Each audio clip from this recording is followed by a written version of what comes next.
Êxodo, capítulo 1.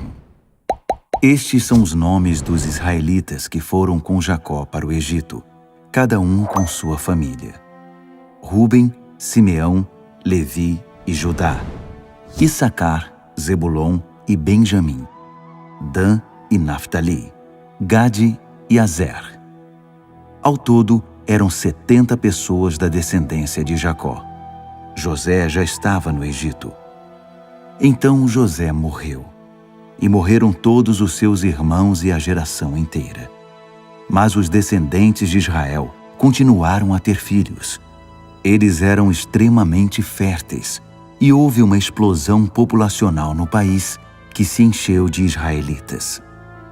Tempos depois, um novo rei assumiu o poder no Egito. Ele nunca tinha ouvido falar de José, e apavorado, falou ao povo: "Há israelitas demais aqui. Temos de fazer alguma coisa. Precisamos de um plano para contê-los, para evitar que se aliem a algum inimigo nosso numa situação de guerra ou que deixem o país." A solução foi dividi-los em grupos para trabalhos forçados, sob as ordens de capatazes. Eles construíram para o faraó as cidades armazém de Pitom e Ramessés. No entanto, quanto mais os egípcios os pressionavam, mais filhos os israelitas tinham. Havia crianças hebreias por todo o canto. Os egípcios ficaram com tanto medo de não conseguir dominar os israelitas que passaram a tratá-los com mais crueldade, oprimindo-os com trabalho escravo. Eles eram atormentados pelos egípcios e obrigados a fazer tijolos de barro e a trabalhar pesado nos campos. A sobrecarga de trabalho impunha a eles uma rotina cruel. O rei do Egito teve uma conversa com duas parteiras dos hebreus, uma chamada Sifrá e a outra Puá. Ele ordenou: "Quando vocês fizerem o parto das mulheres dos hebreus, olhem para saber de que sexo é o bebê. Se for menino, matem-no. Se for menina, deixem que viva." Mas as parteiras tinham grande respeito por Deus e não fizeram o que o rei do Egito havia ordenado. Deixaram os meninos viver. O rei do Egito mandou chamá-las e perguntou: "Por que vocês não obedeceram às minhas ordens? Vocês deixaram que os meninos vivessem?" As parteiras responderam ao faraó: "As mulheres dos hebreus não são como as egípcias, porque têm muito vigor e dão à luz antes mesmo que as parteiras cheguem."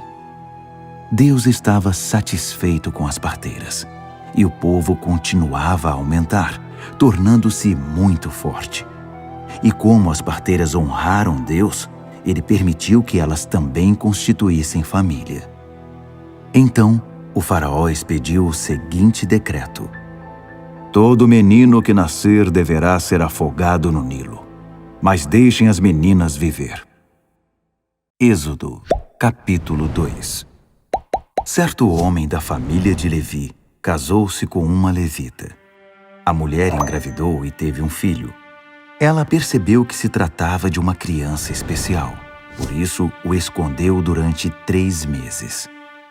Não podendo mais manter o segredo, preparou um cesto de papiro, impermeabilizou-o com piche e pôs a criança dentro dele. O cesto ficou flutuando por entre os juncos, à margem do Nilo. A irmã mais velha do bebê procurou um local de onde pudesse observar o que aconteceria a ele. Pouco depois, a filha do faraó chegou ao Nilo para se banhar, e suas escravas ficaram caminhando pela margem do rio. De repente, ela avistou o cesto, que ainda flutuava no meio dos juncos, e mandou que uma escrava fosse buscá-lo. Ao abrir o cesto, ela encontrou a criança, um bebê que chorava. Ela ficou com pena da criança e disse: "Este bebê deve ser dos hebreus." No mesmo instante, apareceu a irmã do menino e disse a ela: "A senhora quer que eu vá e consiga entre os hebreus uma mulher para amamentar o bebê?" A filha do faraó disse: "Sim, vá." A moça foi e chamou a mãe da criança. E a filha do rei do Egito disse à mulher: "Leve esta criança e amamente-a para mim. eu pagarei você." A mulher levou a criança e a amamentou. Quando a criança foi desmamada, a mãe apresentou-a à filha do faraó, que o adotou como filho e deu a ele o nome de Moisés, tirado, dizendo: "Eu o tirei da água." O tempo passou e Moisés cresceu. Certo dia, ele foi observar seus irmãos hebreus e viu que eram submetidos a trabalhos forçados. Viu também um egípcio batendo num hebreu, um de seus parentes. Moisés olhou para os lados e, como não havia ninguém por perto, matou o egípcio, enterrando-o depois na areia. No dia seguinte, ele voltou ao local e 2 hebreus estavam brigando. Ele disse ao homem que havia começado a briga: "Por que você está batendo no seu próximo?" O homem retrucou: "Quem você pensa que é para nos dizer o que devemos fazer? Vai me matar também, como matou o egípcio?" Moisés entrou em pânico e pensou: "Já descobriram o que fiz." O faraó ficou sabendo do incidente e tentou matar Moisés, mas ele fugiu para a terra de Midian. Ao chegar, sentou-se à beira de um poço. O sacerdote de Midian tinha 7 filhas. Elas vinham ao poço, tiravam água e enchiam os bebedouros das ovelhas de seu pai. Alguns pastores chegaram e as expulsaram dali. Mas Moisés saiu em defesa delas e ajudou-as a dar água para as ovelhas. Quando elas chegaram de volta à casa de Reuel, o pai comentou: "Vocês não demoraram hoje. Por que voltaram tão depressa?" Elas responderam: "Um egípcio nos livrou de um bando de pastores. Ele até tirou água para nós e deu para as ovelhas." O homem disse: "Mas onde ele está? Por que vocês o deixaram ali? Vão chamá-lo para que venha comer conosco." Moisés concordou em ser hóspede daquele homem, que deu ao estrangeiro sua filha Zípora, pássaro, para ser sua esposa. Ela teve um menino, e Moisés deu a ele o nome de Gerson, imigrante, dizendo: "Sou imigrante nesta terra estrangeira." Muitos anos depois, morreu o rei do Egito. Os israelitas gemiam e clamavam a Deus sob o regime de escravidão. E o pedido de libertação dos trabalhos forçados chegou a Deus. Deus ouviu seus gemidos e lembrou-se de sua aliança com Abraão, Isaque e Jacó. Deus viu o que estava acontecendo com Israel e entendeu a situação deles. Êxodo, capítulo 3. Moisés estava cuidando do rebanho de Jetro, seu sogro, sacerdote de Midian. Certo dia ele conduziu o rebanho para a extremidade oeste do deserto e chegou a Horebe, o monte de Deus. O anjo do Eterno apareceu a ele nas chamas que saíam do meio de um arbusto. Embora estivesse em chamas, o arbusto não se queimava. Moisés pensou: "O que está havendo aqui? Isso é inacreditável. Por que o arbusto não é consumido pelo fogo?" O Eterno viu que ele havia parado para observar o fenômeno e o chamou do meio do arbusto. "Moisés, Moisés." Ele respondeu: "Sim, estou aqui." E Deus disse: "Não se aproxime mais.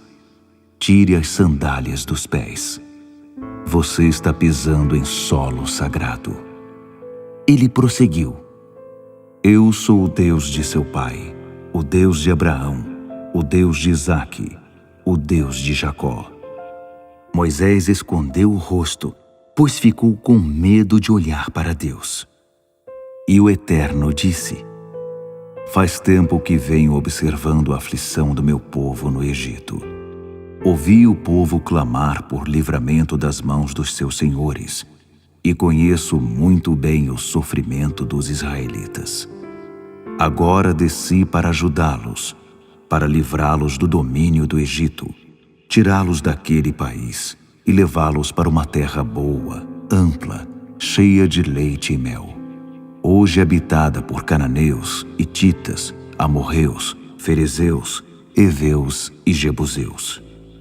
O pedido de socorro dos israelitas chegou até mim, e eu mesmo tenho visto o tratamento cruel que eles recebem dos egípcios. Está na hora de você voltar. Estou enviando você ao faraó para tirar o meu povo do Egito, o povo de Israel. Moisés retrucou: Mas por que eu? O que te faz pensar que eu posso enfrentar o faraó e tirar os filhos de Israel do Egito? Deus respondeu: Eu vou com você, e a prova de que fui eu quem o enviou será esta. Depois que você tiver tirado o meu povo do Egito, vocês me prestarão culto aqui mesmo, neste monte. Moisés disse a Deus: Suponha que eu vá ao povo de Israel e diga: O Deus de seus pais me enviou a vocês, e eles me perguntem: Qual é o nome dele? O que devo dizer? Deus disse a Moisés: Eu sou quem sou. Diga ao povo de Israel: Eu sou, me enviou a vocês. Deus prosseguiu: Diga aos israelitas: O Eterno, o Deus de seus pais, o Deus de Abraão, o Deus de Isaque e o Deus de Jacó, me enviou a vocês. Meu nome sempre foi esse, e é assim que sempre serei conhecido. Agora vá, reúna os líderes de Israel e diga a eles: O Eterno, o Deus de seus pais, o Deus de Abraão, de Isaque e de Jacó, apareceu a mim e disse: Vi o que está acontecendo com vocês no Egito e resolvi tirar vocês da aflição do Egito e levá-los para a terra dos cananeus, dos hititas, dos amorreus, dos ferezeus, dos heveus e dos jebuseus, terra em que manam leite e mel. Acredite em mim, eles darão ouvidos a você. Então você e os líderes de Israel irão até o rei do Egito e dirão: O Eterno, o Deus dos Hebreus, veio ao nosso encontro. Precisamos de sua permissão para fazer uma viagem de 3 dias deserto adentro, e ali prestaremos culto ao Eterno nosso Deus. Sei que o rei do Egito não os deixará sair, a não ser que seja obrigado. Por isso vou interferir e atingir o Egito em seu ponto fraco. Eles ficarão desnorteados com meus milagres, e depois farão questão de mandá-los embora. Farei que o povo tenha uma calorosa despedida da parte dos egípcios. Quando vocês saírem, não irão embora de mãos vazias. Cada mulher deve pedir à sua vizinha e às hóspedes de sua casa objetos de prata e ouro, joias e roupas, e vocês as porão em seus filhos e filhas. Vocês vão deixar os egípcios sem nada. Êxodo, capítulo 4. No entanto, Moisés previa uma dificuldade. Eles não vão confiar em mim. Não vão acreditar numa palavra sequer. Eles vão dizer: O Eterno apareceu a você? Que nada! Então o Eterno disse: O que é isso em sua mão? Uma vara. Jogue-a no chão. Moisés obedeceu, e ela se transformou numa cobra. Ele tratou logo de ficar fora do alcance dela. O Eterno ordenou a Moisés: Estenda a mão e pegue-a pela cauda. Ele fez isso, e a cobra voltou a ser uma vara em sua mão. Assim, eles vão acreditar que o Eterno, o Deus de seus pais, o Deus de Abraão, o Deus de Isaque e o Deus de Jacó, apareceu a você. O Eterno disse ainda: Põe a mão por baixo da camisa. Ele obedeceu, e quando retirou a mão, viu que ela havia ficado leprosa, parecida com a neve. O Eterno ordenou: Põe a mão de novo por baixo da camisa. Ele fez isso. Quando retirou a mão, ela estava saudável, como antes. Se eles não acreditarem em você, Nem se convencerem com o primeiro sinal, vão acreditar depois do segundo. Mas se mesmo depois de virem os 2 sinais, ainda não acreditarem, nem derem ouvidos à sua mensagem, tire um pouco da água do Nilo e derrame-a sobre a terra. A água que você derramar se transformará em sangue quando tocar o chão. Moisés apresentou outra dificuldade ao Eterno. Por favor, Senhor, eu não sei falar bem. Nunca tive jeito com as palavras, nem antes nem depois de teres falado comigo. Eu gaguejo e sou inseguro para falar. O Eterno disse: E quem você pensa que fez a boca do homem? Quem fez alguns mudos, outros surdos, os que enxergam e os cegos? Não fui eu, o Eterno? Por isso vá, eu estarei com você e com sua boca. Estarei a seu lado, ensinando o que você deve dizer. Moisés insistiu. Por favor, Senhor, manda outra pessoa. O Eterno irritou-se com Moisés.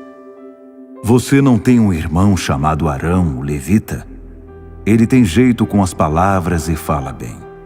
E neste exato momento, ele está vindo para encontrar-se com você. Quando o encontrar, ele vai ficar feliz. Então você dirá a ele o que dizer. E eu estarei presente na hora em que você falar, e com ele, quando ele falar. Vou instruí-los em cada detalhe. Ele falará ao povo em seu lugar. Ele fará o papel da sua boca, mas você é quem decidirá o que deve sair dela. Agora fique com essa vara, porque você precisará dela para realizar os sinais. Moisés voltou para a casa de seu sogro Jetro e disse: Preciso voltar para meus parentes no Egito. Quero ver se ainda estão vivos. Jetro respondeu: Vá em paz. E o Eterno disse a Moisés em Midian: Pode voltar para o Egito. Todos os que queriam matar você já morreram. Moisés pôs sua esposa e seus filhos sobre um jumento e iniciou a viagem de volta para o Egito. Todo esse tempo, levava na mão a vara de Deus. O Eterno disse a Moisés: Quando você voltar ao Egito, prepare-se. Todas as maravilhas que farei por seu intermédio acontecerão na presença do faraó. Mas farei que ele fique irredutível e não deixe meu povo sair. Você deverá dizer ao faraó: Esta é a mensagem do Eterno. Israel é meu filho, o meu filho mais velho. Eu disse a você: Liberte meu filho para que ele me sirva. Mas você se recusou a libertá-lo. Por isso, vou matar seu filho mais velho. Na viagem de volta, quando acamparam para passar a noite, o Eterno encontrou Moisés e tentou matá-lo. Mas Zípora pegou uma pedra afiada, cortou a dobra de pele que recobria o pênis de seu filho e com ela tocou os órgãos genitais de Moisés. Ela disse: Você é um marido sanguinário para mim. Então o Eterno o deixou. Ela usou a expressão marido sanguinário por causa da circuncisão. O Eterno falou a Arão: Vá se encontrar com Moisés no deserto. Ele obedeceu, encontrou o irmão no monte de Deus e o beijou. Moisés transmitiu a Arão a mensagem do Eterno e falou dos sinais que, por ordem dele, iria realizar. Então Moisés e Arão reuniram todos os líderes de Israel. Arão fez um relato de tudo que o Eterno havia falado a Moisés, que realizou os sinais já mencionados diante deles. O povo acreditou que o Eterno estava preocupado com a situação dos israelitas e sabia da opressão que sofriam. Depois de escutar a mensagem, eles se curvaram e adoraram.